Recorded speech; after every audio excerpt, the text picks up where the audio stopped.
In all bodies of water, waves are formed by wind blowing across the surface. Within the oceans, waves can travel hundreds to thousands of miles uninterrupted and can vary in size from capillary waves to over 100-meter high gravity storm waves.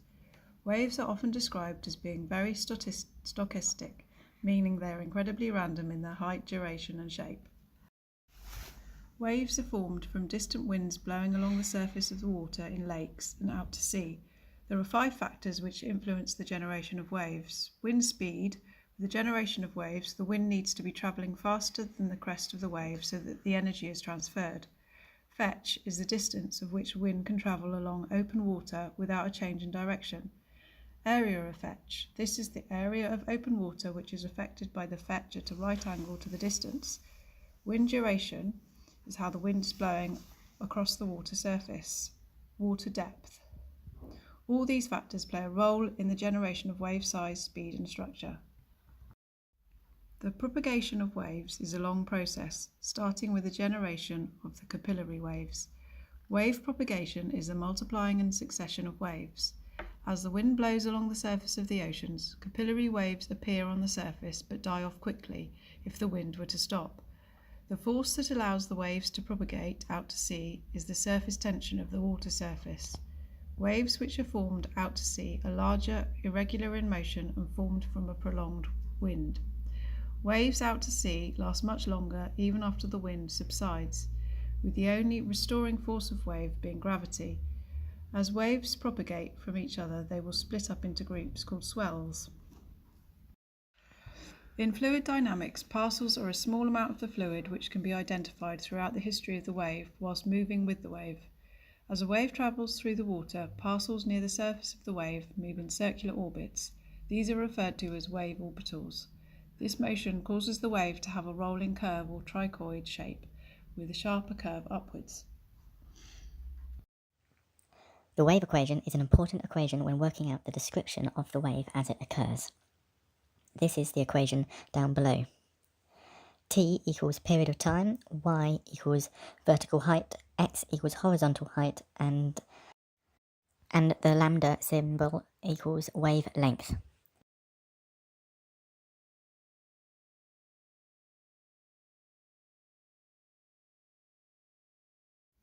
As a wave travels through the sea, they are generally undisturbed until they reach land where they break. When a wave reaches shallower water, the base of the wave drags along the sea floor, slowing down. As the base reduces in speed, the top of the waves will propagate at a faster rate, causing it to roll over and break, as seen in this diagram. There are 2 theories behind the tides, the equilibrium tide and dynamic tide. When describing the theory behind equilibrium tides, you must first consider gravity from the Moon and the Sun. Even though the Sun is larger than the Moon, it only equates for 46% of the gravitational pull on the Earth's tides. The majority is from the Moon, which is twice as strong as the Sun. To simplify the equilibrium theory, we will ignore the Sun and landmass and give the seas a uniform depth.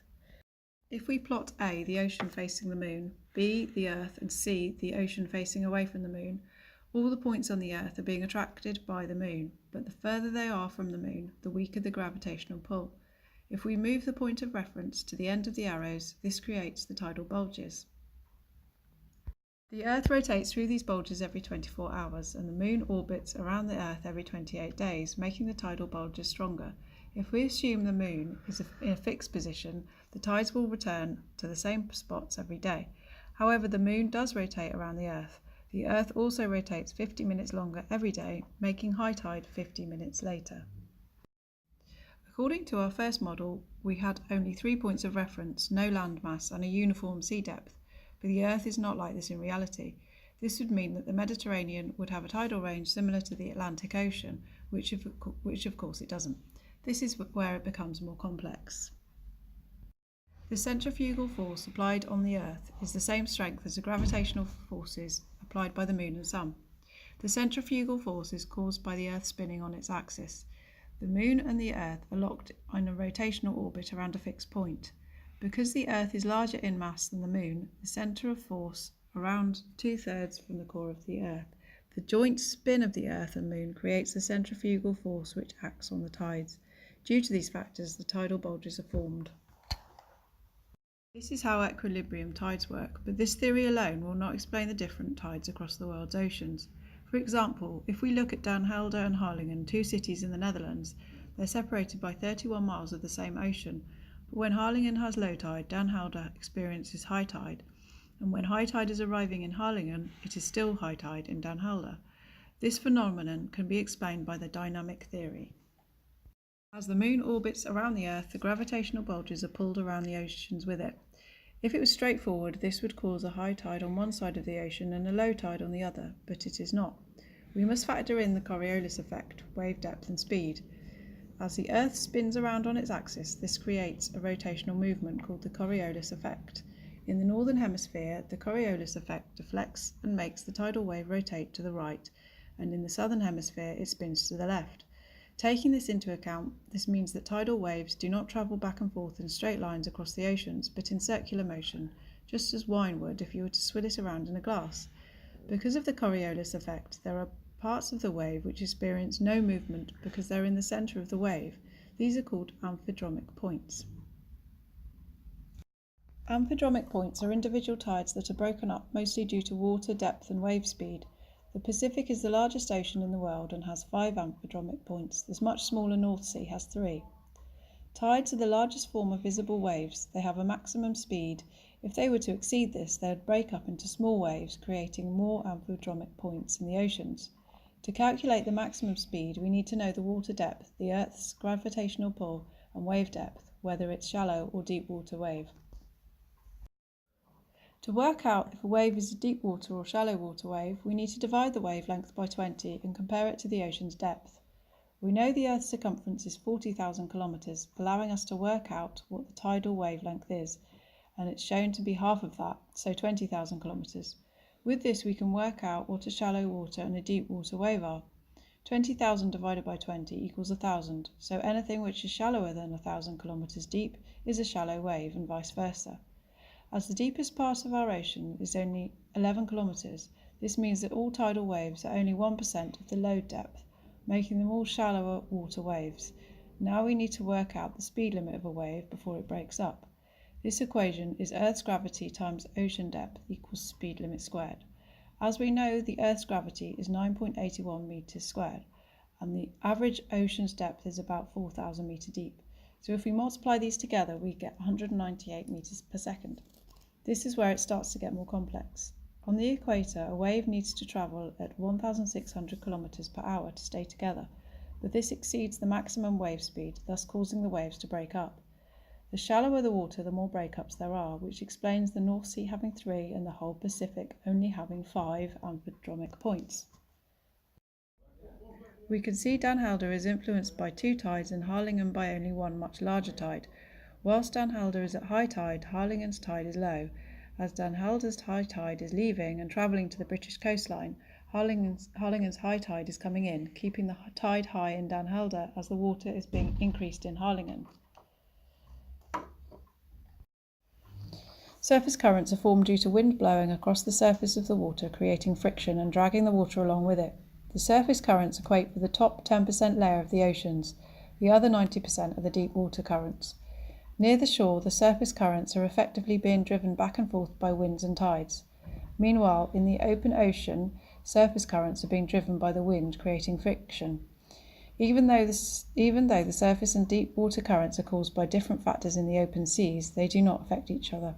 As the surface current is being pulled by wind, it drags along the next layer of water along with it, and so on all the way down to about 400 metres deep. As the Earth rotates, it causes these layers of currents to change direction by 45 degrees right in the northern hemisphere and 45 degrees left in the southern hemisphere. As the wind drags the surface water, it also drags on the layer of water below it. This continues with each layer. All these different layers travel in the same direction, but just 45 degrees right or left of each other, depending on the hemisphere. This is called the Ekman spiral. Gyres are large loops of current in the oceans. In the northern hemisphere they travel clockwise, and in the southern hemisphere they go anti-clockwise. This is all down to the Coriolis effect, caused by the rotation of the Earth.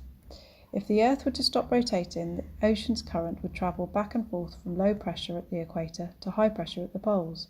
Due to the Earth's rotation, warmer winds travelling up from the equator are deflected eastwards, and cooler winds from the Arctic are deflected to the west, and the mirror image can be found in the southern hemisphere.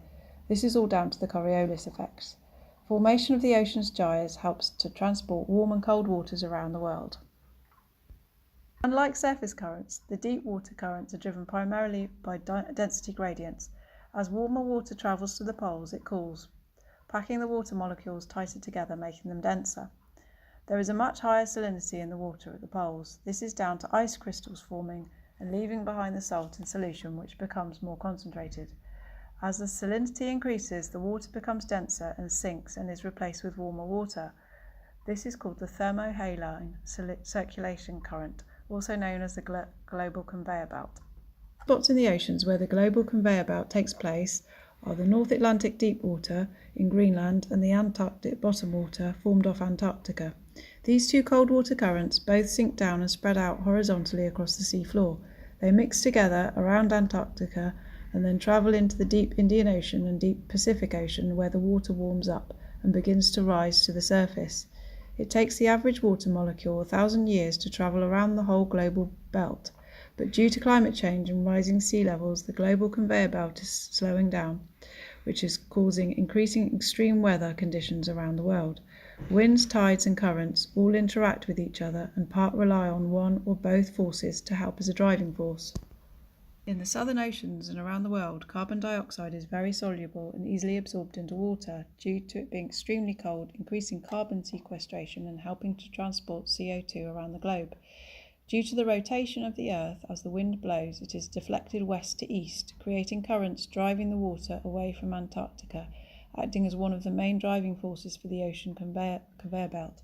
However, the Earth's climate is changing drastically for the worse. As the climate changes, scientists believe that there might be a southerly change in the wind direction, causing the currents around Antarctica to sequestrate CO2 faster, speeding up its return to the atmosphere. The increased speed of the Antarctica current, scientists believe, could increase the global CO2 levels drastically, causing climate change to carry on increasing. The Earth's temperature rising due to the greenhouse effect could result in higher intensity storms. This could cause more frequent, rogue and larger waves with potentially devastating consequences to coastal areas worldwide.